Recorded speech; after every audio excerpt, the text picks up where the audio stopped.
O que é elasticidade? Sensibilidade do que? Elasticidade do preço da demanda é a sensibilidade da demanda em relação a variações do preço. Como é que você mede? Qual que é o conceito disso? Elasticidade do preço da demanda é a variação percentual da quantidade demandada dividido pela variação em relação à variação percentual do preço. Isso é uma fórmula? Não. Isso é o conceito de elasticidade. Se eu estou medindo a sensibilidade da demanda quando acontecem variações do preço, e eu quero saber quanto que é, quão sensível é a demanda, eu tenho que fazer a relação entre variação da demanda e a variação do preço.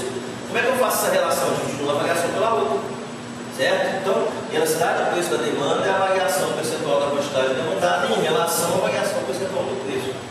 Essa aqui vocês têm que guardar. E esse é o conceito de elasticidade. Tá? Nós vimos também no exercício de vocês aí, a gente viu que a receita total, ela depende, ela tem relação com o preço. Desculpa, ela tem relação com a elasticidade do preço da demanda. Existe relação entre a receita de uma empresa, receita é preço vezes quantidade. As duas variáveis aqui, ó, são as variáveis que calculam a elasticidade do preço da demanda. Então, existe relação entre a receita total de uma empresa e o grau de elasticidade do preço da demanda. Como é que é isso? Se o mercado for elástico, ou seja, se EPP for maior do que 1, e eu der um aumento no preço, a quantidade demandada vai cair mais que proporcionalmente e a receita total então vai cair. Se eu der uma redução de preço, a quantidade demandada vai aumentar mais que proporcionalmente e a receita total então vai subir. Se o produto for inelástico, EPP é menor do que 1 modular. E aí é exatamente o contrário. Se eu aumentar o preço, a quantidade demandada vai cair menos que proporcionalmente e automaticamente a receita total vai subir. Se eu diminuir o preço, a quantidade demandada vai aumentar menos que proporcionalmente e a receita total vai cair. Se o produto for de elasticidade unitária, e aí a gente tem que fazer uma ressalva, isso aqui é muito mais teórico do que prático, né? É difícil você achar um produto de mercado de elasticidade unitária, né? Então, EPP seria igual a 1 e a relação entre o preço, independentemente da variação de preço, a quantidade demandada vai variar na mesma proporção e a receita total vai ser a mesma, não vai ter variação. Então, esse conceito aqui vocês têm que saber para responder as perguntas que estão aqui. O que é um mercado elástico? O que é um mercado inelástico? O que é um mercado de elasticidade unitária? Um mercado elástico é aquele cuja demanda é muito sensível às oscilações de preço. Então, toda vez que você aumenta ou diminui o preço, a demanda aumenta ou diminui mais que proporcionalmente. Por quê? Porque o preço é uma variável muito importante na tomada de decisão, da demanda do consumidor. Se o mercado é inelástico, quer dizer o seguinte, que se você variar o preço, a quantidade demandada vai variar numa proporção menor. Isso quer dizer que no mercado inelástico, o preço altera a demanda, afeta, mas essa demanda não é tão sensível, essa quantidade demandada, melhor dizendo, não é tão sensível às oscilações dos preços. Então, o preço é uma variável que implica na formação da quantidade demandada, mas não é a variável mais importante, ou que tem um peso muito grande na definição da elasticidade do preço, na definição da quantidade demandada. Os mercados de elasticidade unitária são aqueles mercados em que uma variação do preço provoca uma variação de mesma proporção na quantidade demandada. Certo? Bom, isso aqui é uma revisão do que nós vimos nas aulas anteriores aí, rapidamente, mas Aí tem um exercício aqui que pergunta: se você fosse um curador de museu, esse exercício está no livro do Manfio, se não me falha a memória. Se você for curador de um museu de arte importante, o diretor financeiro informa que os recursos do museu estão se tornando insuficientes, que seria oportuno considerar a hipótese de aumentar os preços do ingresso para aumentar a receita total. O que você responderia? Você aumentaria o preço do ingresso ou reduziria o preço do ingresso?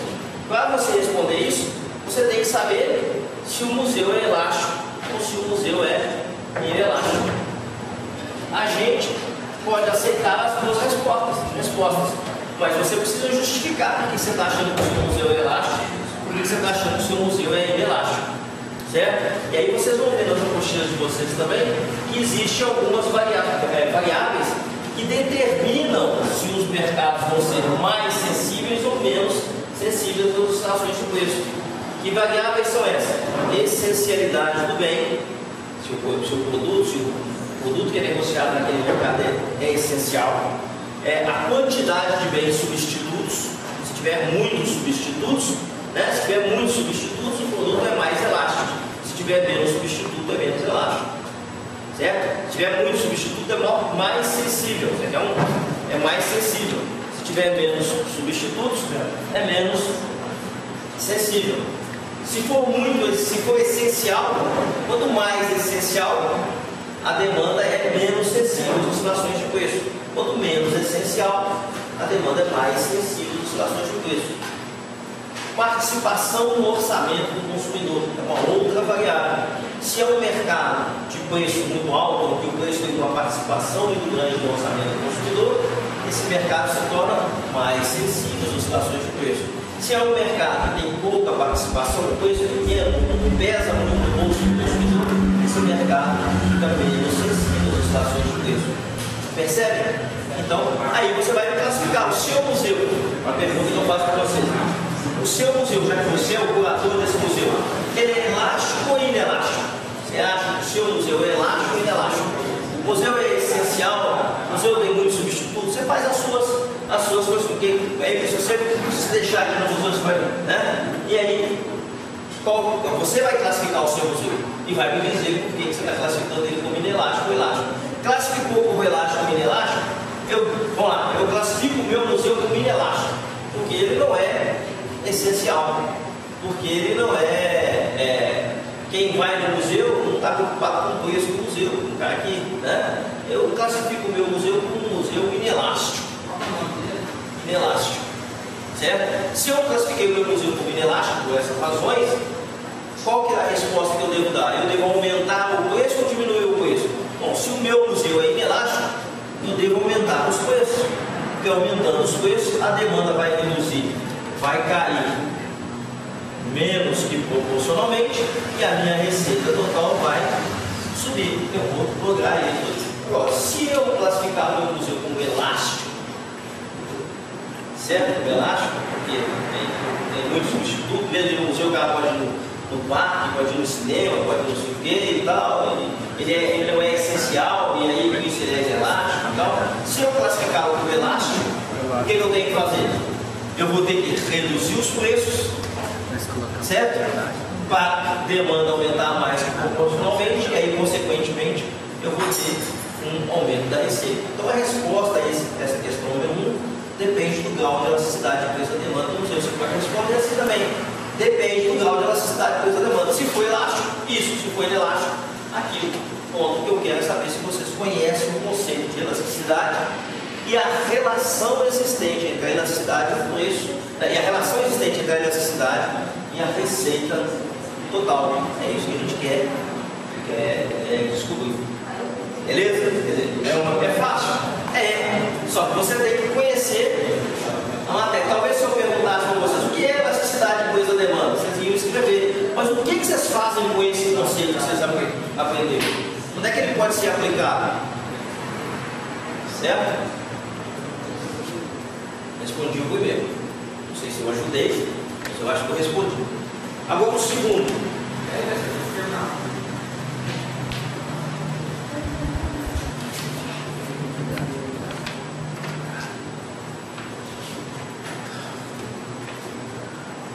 Isso aqui é para a gente responder o segundo. O número 2 é muito simples. Considere a política pública voltada para o cigarro. Estudos indicam que a elasticidade do preço da demanda de cigarros é de 0,4. Então, EPP é igual a menos 0,4. O 0,4 em modo está dizendo aqui? Se EPP deu 0,4, quer dizer que a demanda de cigarro é elástica ou inelástica? Elástica, menor do que 1, inelástica, ok? Né? Inelástica. Vamos continuar. Se atualmente o maço de cigarro custa R$5, isso aqui é o preço do cigarro, R$5, certo? O maço de cigarro custa R$5, o governo deseja reduzir o consumo de cigarro em 20%. Pessoal, se o governo deseja diminuir o consumo de cigarro, o consumo é demanda, não é isso? Então o que o governo quer fazer? Ele quer que a variação percentual da quantidade de cigarros seja 20% menor. Então, na realidade, o governo quer reduzir a variação percentual da quantidade demandada de cigarros seja de menos 20%. A pergunta é de quanto deveria aumentar o preço de cigarro? Quanto o preço de cigarro deveria aumentar para que a quantidade demandada caia em 20%? Poxa, isso é muito simples, olha o conceito de elasticidade está aqui. EPP não é igual a variação percentual da quantidade demandada dividido pela variação percentual do preço? Então, EPP é quanto? Menos 0,4. A variação percentual da quantidade que o governo quer é quanto? Menos 20. O que está faltando? Qual que é a pergunta? Quanto que o preço devia aumentar? Quanto deveria custar o cigarro, na realidade, né? Acabou o problema. Variação percentual do preço é igual. Você multiplicou assim, né? 20 dividido por 0,4. 50%. Quanto que é o preço do cigarro? 5. O cigarro custa 5? 5 vezes 50% dá quanto? R$7,50. O governo devia aumentar o preço do cigarro em R$7, quase R$7,50. Tem dificuldade? O que vocês tinham que saber para responder isso? Não. Isso tem matemática. O conceito de elasticidade coisa da demanda. O conceito de elasticidade coisa da demanda. Eu podia perguntar assim: qual o conceito de elasticidade coisa da demanda? Vocês viram que tem, né? Elasticidade coisa da demanda é sensibilidade, variação do preço dividido pela variação da quantidade. Mas aqui é a mesma pergunta. Um pouquinho mais rebuscada, mas é a mesma pergunta. Interpretação. Letra B. Bem, só um segundo. Esse aqui é o A. E tem um AB aí.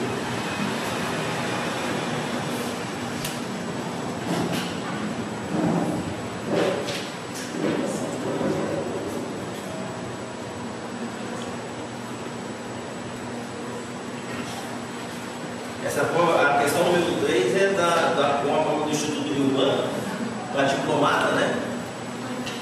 Eu não sei se, aliás, não sei se é para diplomata ou se é para técnico do Instituto Rio Branco lá.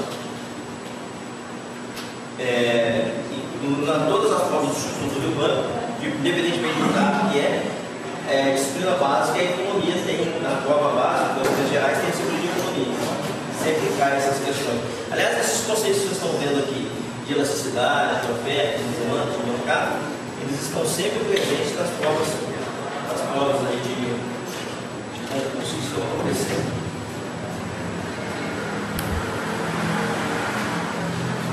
Muito fácil. A letra B dessa questão aqui, a 2, diz o seguinte: se o governo aumentar de forma permanente o preço de cigarros, esta política terá um efeito maior no próximo ano ou daqui a 5 anos? Na apostila de vocês, quando a gente fala em variáveis que afetam, né, determinam,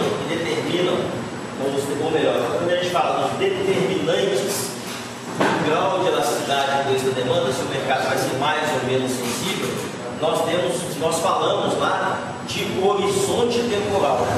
Existe um fator determinante chamado horizonte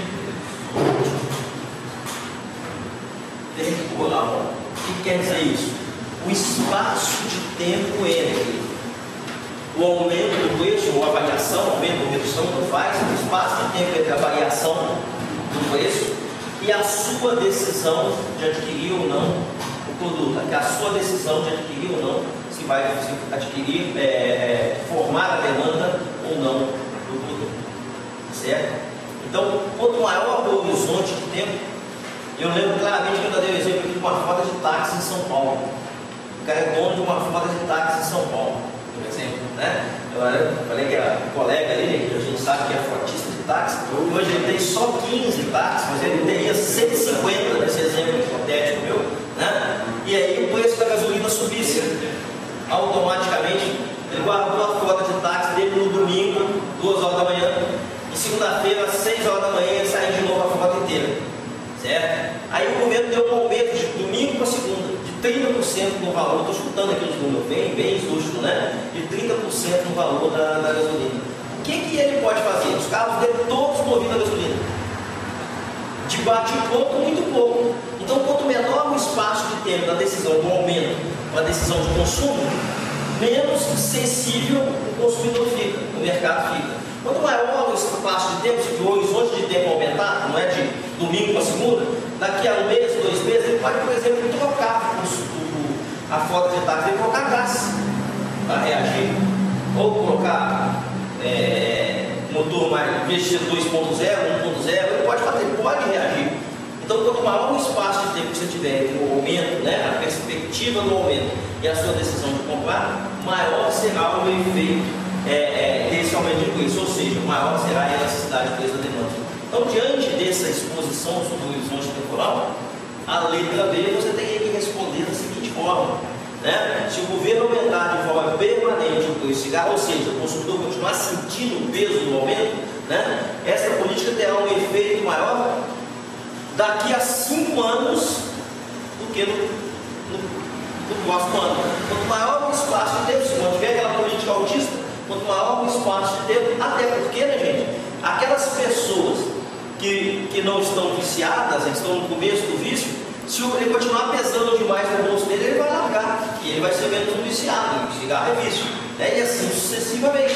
Outros possíveis entrantes não vão entrar, e a permanência do aumento vai, então, daqui a 5 anos, quanto maior o horizonte temporal, maior é o efeito do aumento de preço, ou seja, maior a elasticidade, então maior vai ser a redução da demanda.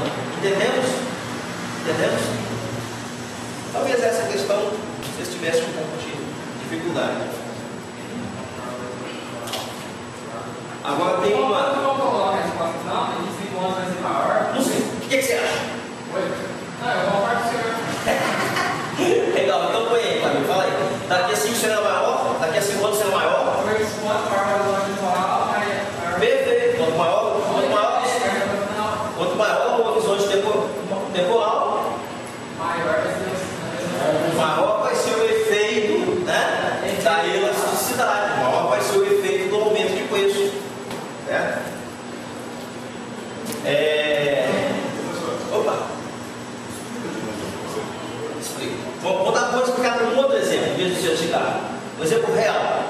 Tá? Eu expliquei com o cigarro, eu expliquei com a frota de táxi, certo? Em 1973, houve o primeiro choque do petróleo. O que foi o primeiro choque do petróleo? Os países produtores de petróleo, eles se uniram e resolveram diminuir a oferta de petróleo e forçar o aumento do preço do petróleo. Isso aconteceu no primeiro choque do petróleo em 1973. Pegou um mundo de calça curta. Os países produtores de petróleo aumentaram 3, 4 vezes o valor, um terço, não lembro de cabeça aqui, o valor do barril de petróleo. O que o mundo pôde fazer? Praticamente nada. Por quê? Porque os carros andam gasolina, os motores, as fábricas usavam óleo, tudo baseado na matriz energética muito fortemente alimentada pelo petróleo, pela combustão do petróleo. Beleza? Ok? Maravilha. 73, 79 eles deram o segundo choque do petróleo. Mas em 82, o preço do petróleo, a alta do preço do petróleo não se sustentou. Ela caiu. No final da década, no final de 82,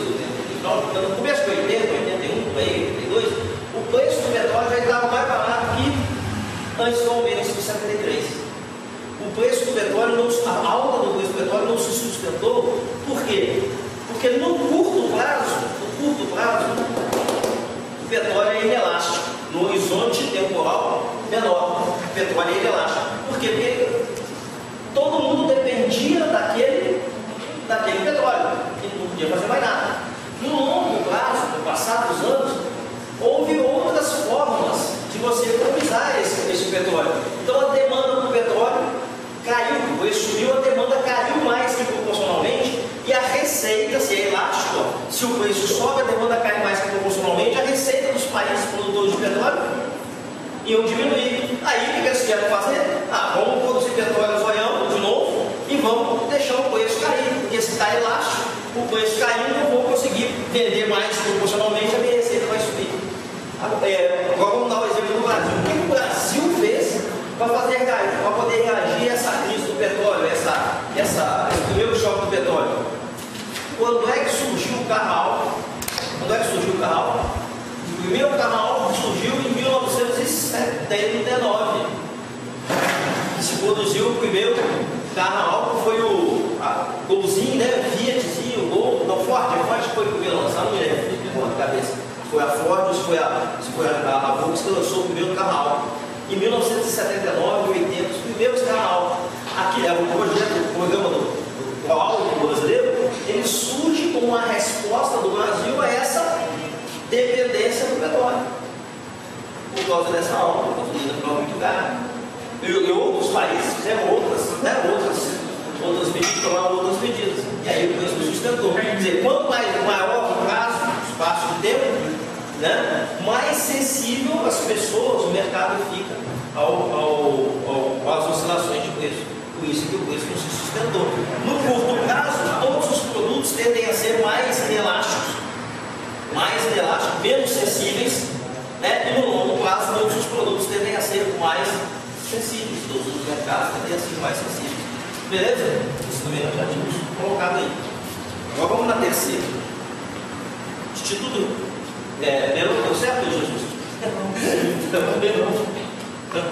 resposta seria que o efeito maior será no próximo ano. Porque esse plano já está mais elástico. Não, ao contrário. O efeito maior é daqui a 5 anos.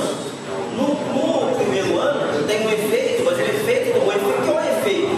Aumentou o preço, o efeito é o quê? A queda da demanda. No primeiro ano a queda da demanda é menor. No longo prazo a queda da demanda é maior, por causa desse ser mais elástico no longo prazo. Quanto maior o prazo, mais elástico. O que nós estamos falando? Nós estamos falando de necessidade. O que é necessidade? Sensibilidade da demanda em relação ao preço. No longo prazo, quanto maior o espaço de tempo que você tem para decidir, mais sensível você fica à variação de preço. Por quê? Porque você pode planejar a sua compra. Você está precisando comprar um tênis. Porque você foi uma festa e esqueceu o sapato, uma festa social, você tem que ir de terno, gravata e tal, e você não levou o sapato, você esqueceu. O que você pode fazer? A festa é agora, 8 horas da noite. E correr na primeira loja, você entrar e arrumar um sapato. Você tem que dar um jeito. Agora vamos imaginar que você esqueceu o mesmo par de sapato.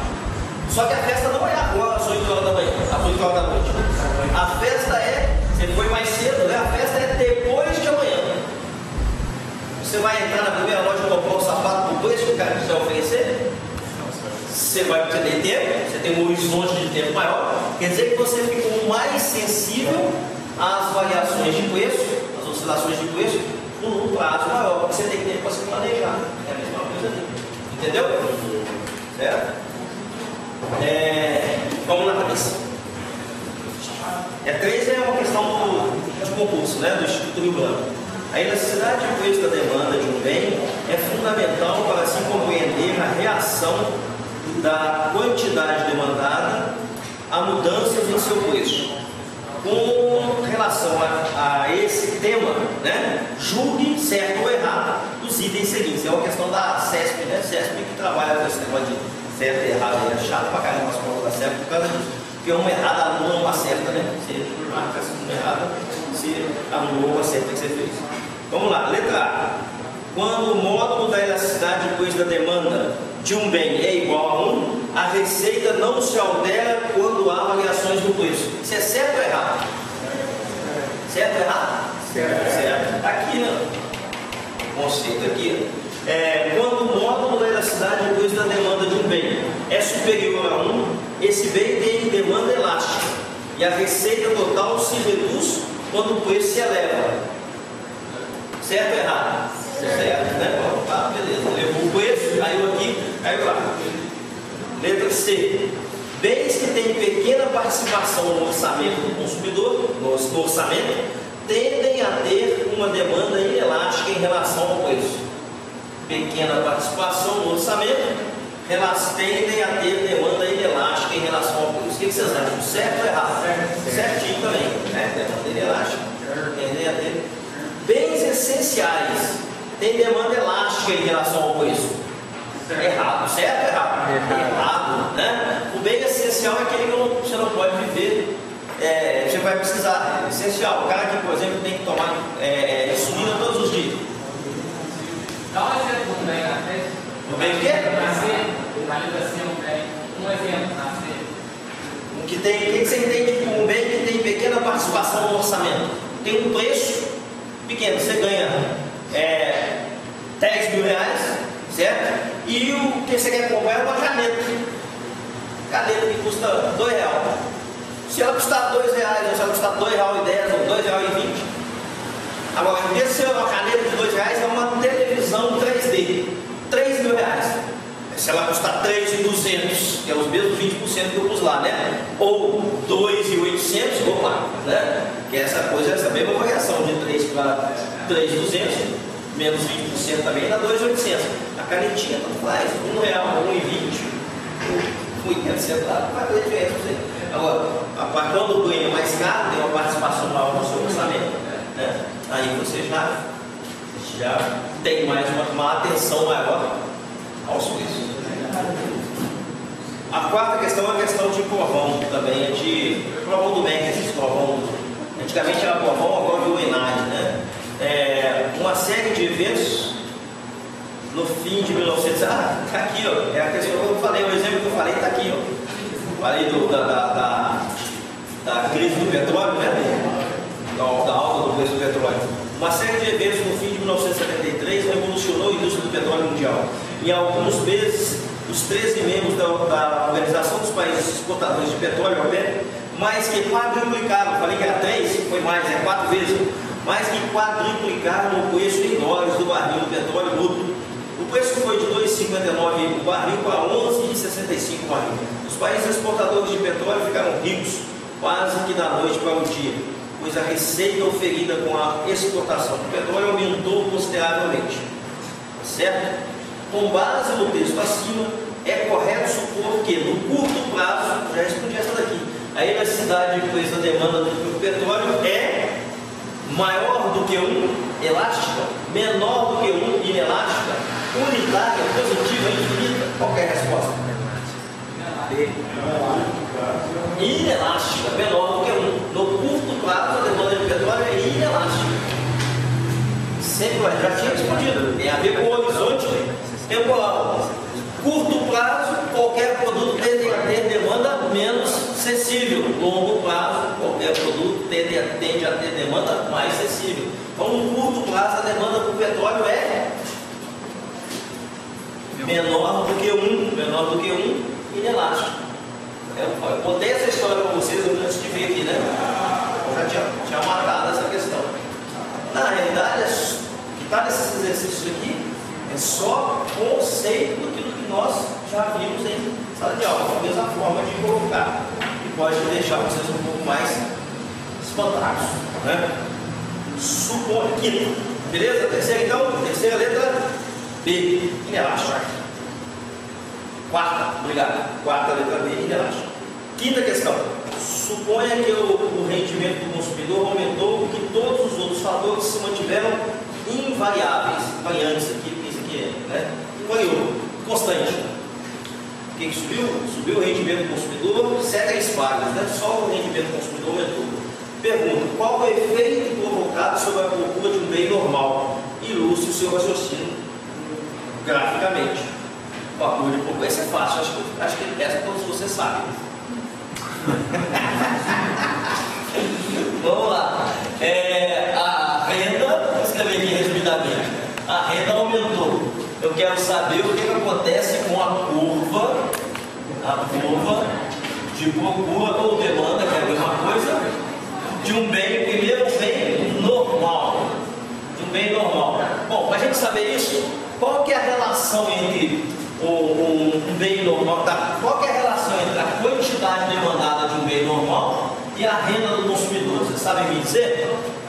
O que acontece com a demanda de um bem normal quando a renda do consumidor sobe? A quantidade demandada aumenta perfeitamente, certinho. O que acontece quando a quantidade demandada cai? Quando a renda cai, a quantidade demandada cai também. Então, bem normal, aumenta a renda, aumenta a quantidade demandada. Diminui a renda, diminui a demanda. Beleza? Na realidade aqui é demanda, não é quantidade demandada, né? Porque é deslocamento na curva. Então o exercício é só você saber isso. O que é um bem normal? O que é um bem normal? É aquele que a demanda tem relação direta com a renda. Se a renda sobe, a demanda sobe também. Se a renda cai, a demanda cai também. O que eu estou pedindo para vocês é isso. Representar graficamente o que aconteceria com a demanda de um bem normal. Então vamos lá, vamos representar graficamente.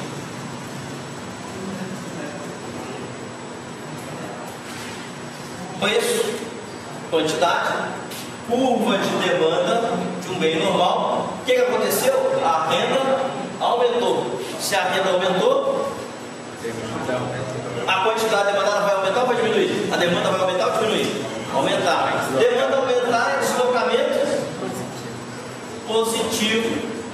Saiu daqui e veio para cá. Beleza? É só isso. É só fazer esse gráficozinho aí. Certo? Opa, gráficozinho não pode falar, né? E se fosse um gráfico grandão, gente? Era como? Graficão. Olha o palavrão, tá gravando aí, rapaz. É graficão, né? Tá certo? Não, só você representar o deslocamento positivo da curva de demanda. Deslocamento positivo para a direita. Deslocamento negativo para a esquerda. Bem normal. Ele tem uma relação direta, a demanda dele tem uma relação direta, né, com a renda. A demanda dele tem uma relação direta com a renda. Sobe a renda, sobe a demanda. Cai a renda, cai a demanda. Beleza? Isso aqui seria a letra A, né? Da C. E a B? A letra B tem. A letra B é o bem inferior. Se o bem normal, quantidade demandada em função da renda. Se o bem normal é daquele jeito, né? Como é que seria o inferior? Bem inferior, exatamente, é aquele cuja a relação entre a renda e a demanda é inversa, certo? Quando a renda aumenta, a quantidade demandada cai. Quando a renda cai, a demanda sobe. A relação é inversa. Oi? Depende do nível de renda. Você não está rotulando o bem, você está rotulando o mercado. É muito importante isso. Não é o tipo do bem, não é, por exemplo, o produto em si, a carne de segunda, né? Como muitos livros trazem aí equivocadamente, no meu ponto de vista, que é bem inferior. É uma faixa, é aquele mercado. Esse mercado aqui, nessa faixa de renda de tanto a tanto, esse produto nesse mercado tem um comportamento inferior. Agora, se esse produto estiver num outro mercado, ele pode ter um comportamento completamente diferente. Então, o que você está classificando não é um produto, é um mercado. Beleza? Então, bem inferior, sobe a renda, cai a demanda. Cai a renda, sobe a demanda. Botar isso no gráfico é representar um deslocamento. Quantidade demandada, preço, curva de demanda, quietinha aqui. Aconteceu o que agora? Aconteceu o aumento da renda. Aumento da renda representa queda da demanda. Então você vai representar um deslocamento negativo da curva de demanda. Deslocamento negativo para a esquerda, deslocamento positivo para a direita. Pão com açúcar, mole, mole, mole, fácil, fácil, né? Tem dúvida aí ainda? Tem dúvida em relação a isso? Lamúria, fundamentação, churumela? Não? Sossegado? Então vamos nessa. A sétima. Não, melhor dizendo, a sexta. Depois da quinta vem a sexta, né? Tá certo. Tem razão. Vamos discutir isso. Vamos passar para cá. Só para sacanear um filmador. Né? O que aconteceria? Fácil também. O que aconteceria com a procura de manteiga se aumentar o preço de margarina? Eu vou fazer um gráfico, mas vocês podiam não pedir gráfico, vocês podiam responder até sem gráfico, mas eu vou preferir fazer um gráfico. Isso aqui o que aconteceria com a procura de manteiga? Preço da manteiga, quantidade demandada de manteiga, demanda de manteiga. Como é que vocês classificam margarina e manteiga? Bens substitutos, bens complementares, que tipo de bem é? Que tipo de relação existe entre a demanda e o substituto? Não é isso? Então vamos lá, demanda e margarina são substitutos. Então o que aconteceria com a quantidade de manteiga em relação ao preço da margarina? O que está acontecendo aqui? O preço da margarina aumentou.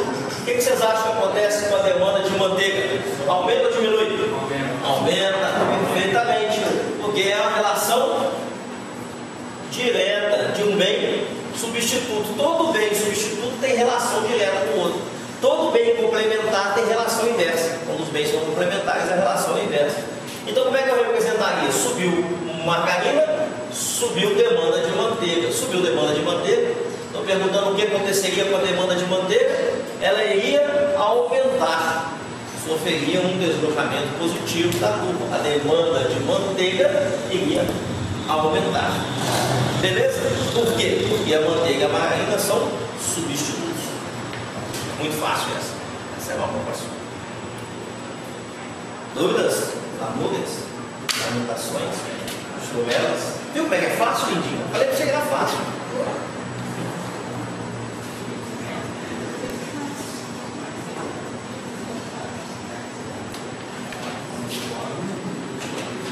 Sétimo. O que aconteceria com o preço e a quantidade de equilíbrio de um bem inferior se a renda do consumidor aumentasse? Essa nós fizemos vários, né, gente? Esse eu não preciso fazer, não. Esse vocês sabem fazer, né? Tentam fazer esse daí. Esse é mole. Esse eu não vou fazer, não. Esse é só o joguinho das curvas lá e fazer um pontinho de equilíbrio, né? Olha aí, tenta fazer pelo menos esse. Larga de ser pra gente finalizar. A sétima questão é o seguinte: o que aconteceria com o preço e a quantidade de equilíbrio de um bem inferior se a renda do consumidor aumentasse? Eu quero que vocês representem graficamente.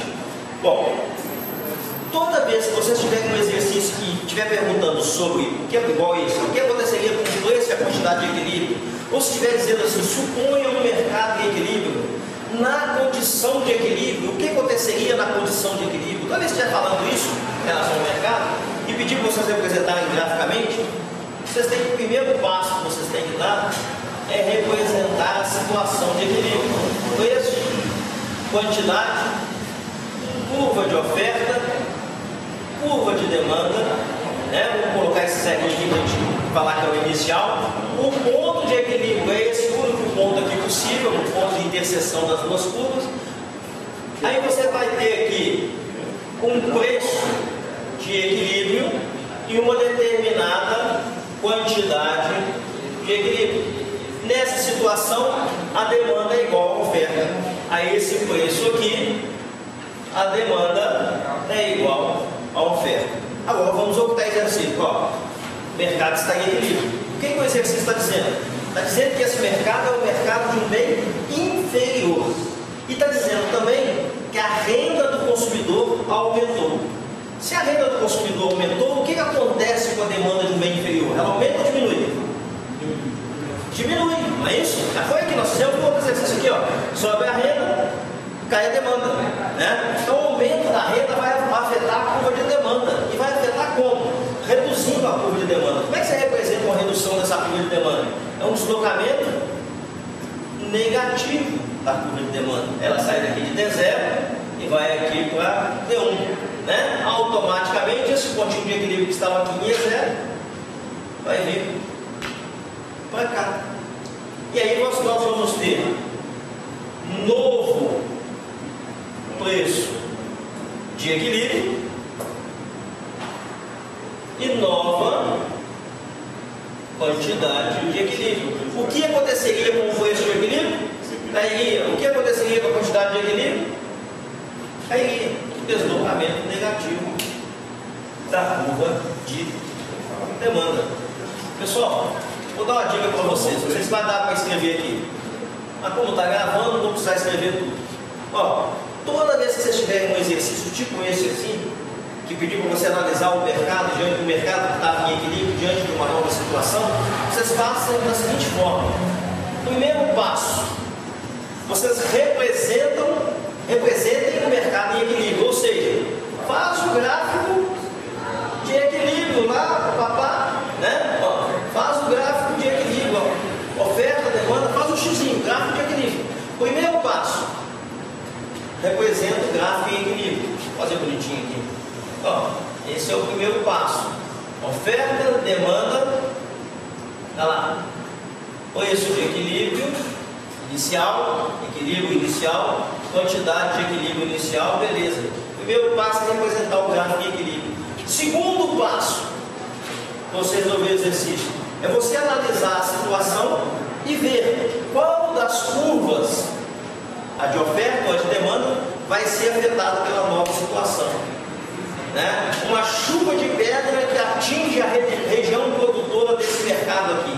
Essa chuva de pedra que atingiu a região produtora desse mercado, desse produto, chuchu, né? Isso vai afetar a demanda desse mercado ou a oferta desse mercado?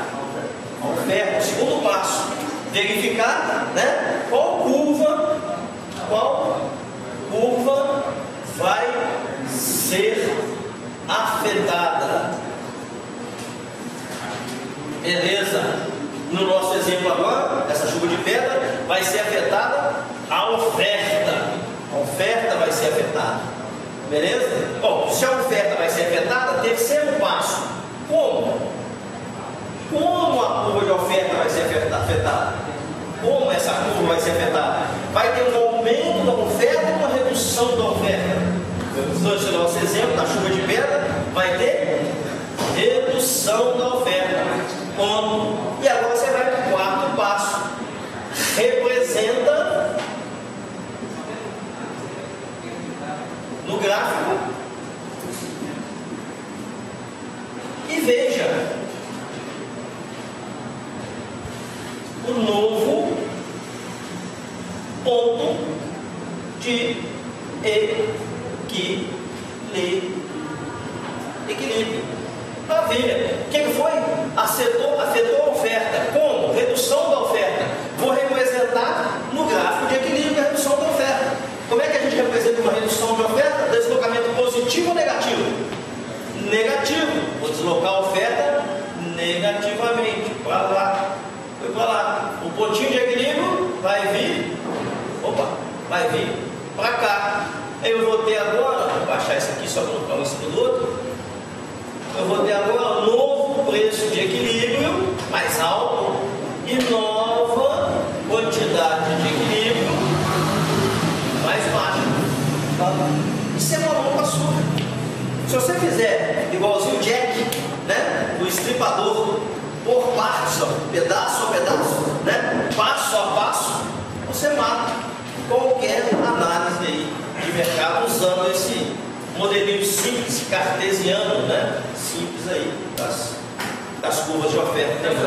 Beleza? Dúvidas? Vamos ver, fala.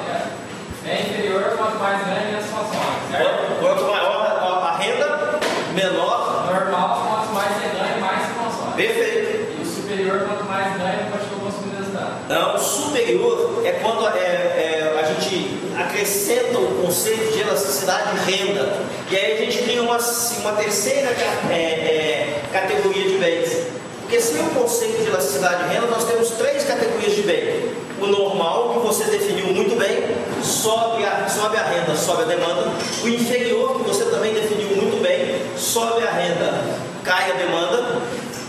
O saciado, que é aquele cuja demanda não tem relação com a renda, tipo o sal, você tornou a definir bem aí, o exemplo clássico, que é o consumo saciado.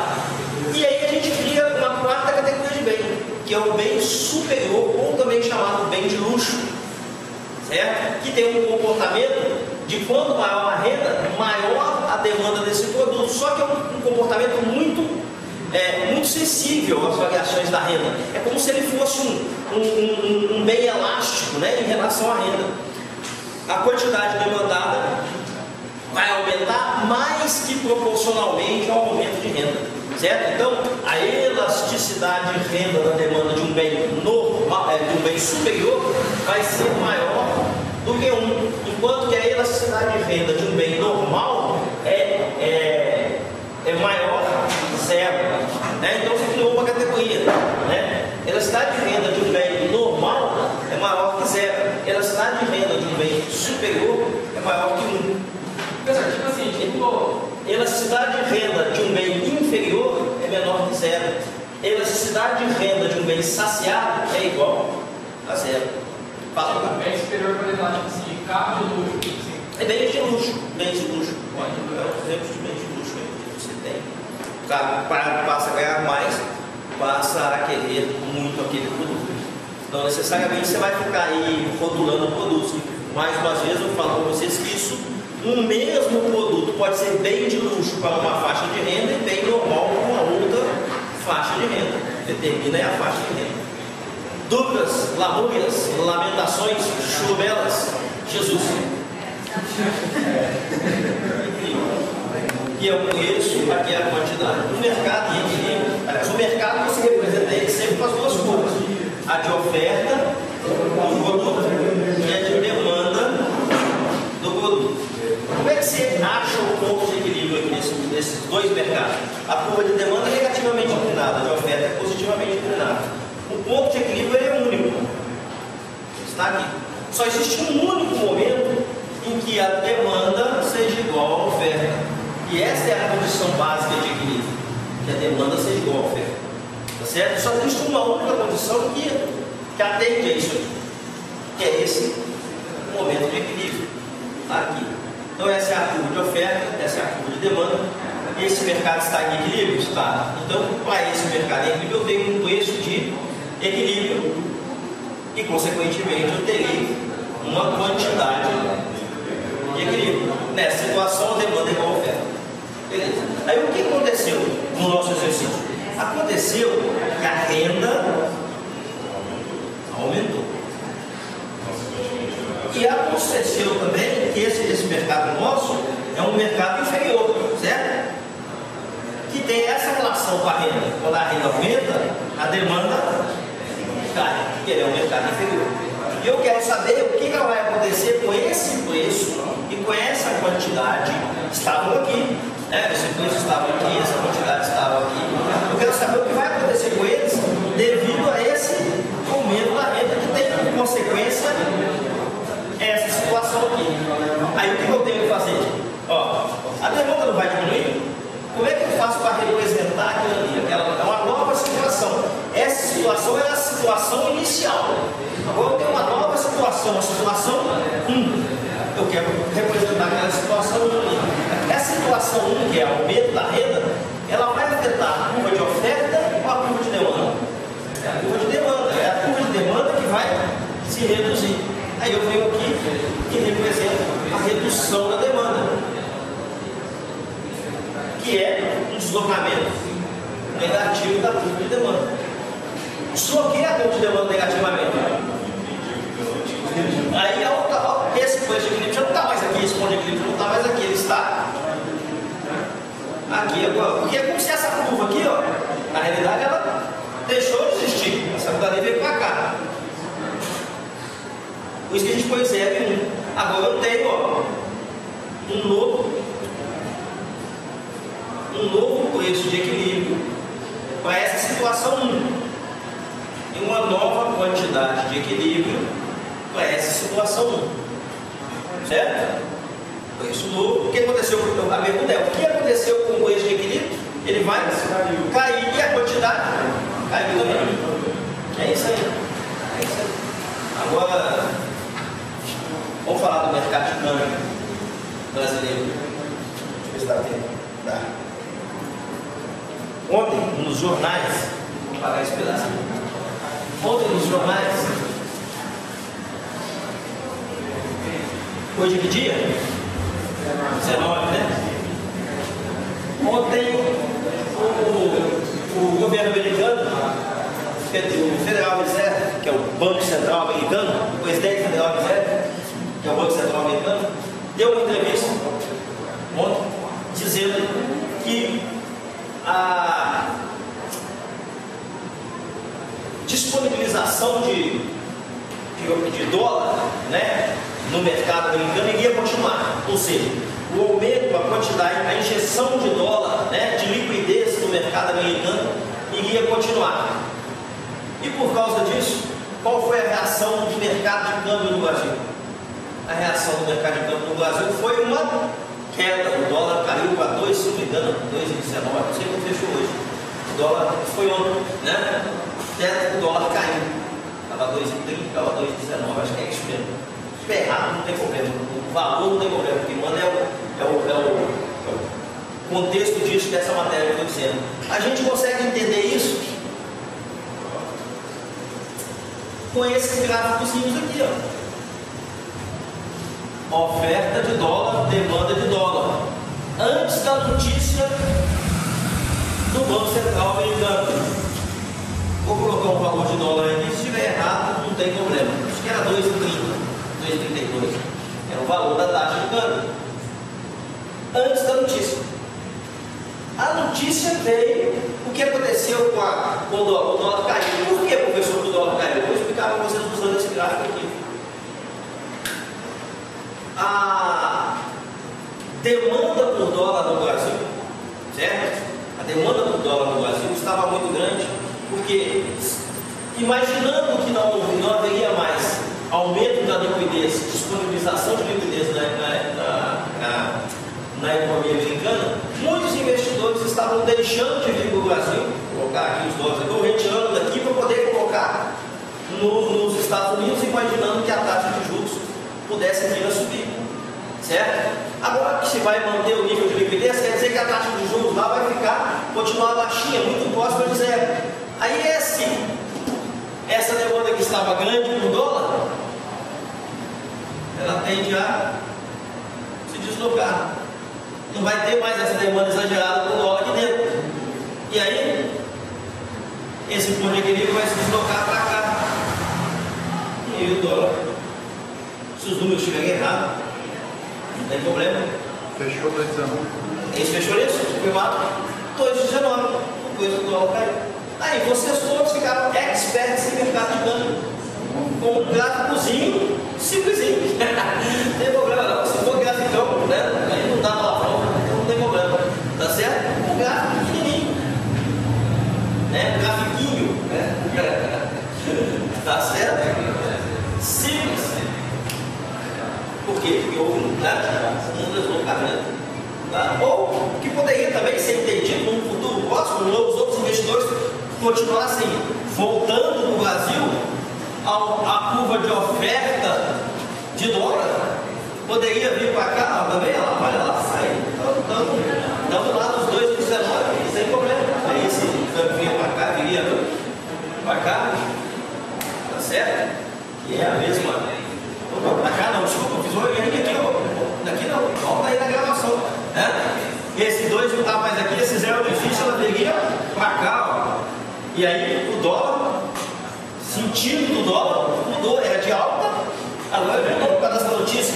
Primeiro não teve demanda, fez o dólar cair, agora pode ser que tenha oferta a mais, porque investidores que não estavam vindo para cá, passam a vir para cá, então a oferta pode aumentar. E o sentido do câmbio Não sei se esse 2 aqui é muito. Vamos deixar aqui, certo? 15, né? Esse 2 aqui acho que até muito. 15, 12. Tomara que fique um pouquinho mais alto, que é bom para nossas exportações também. Pode cair no canal.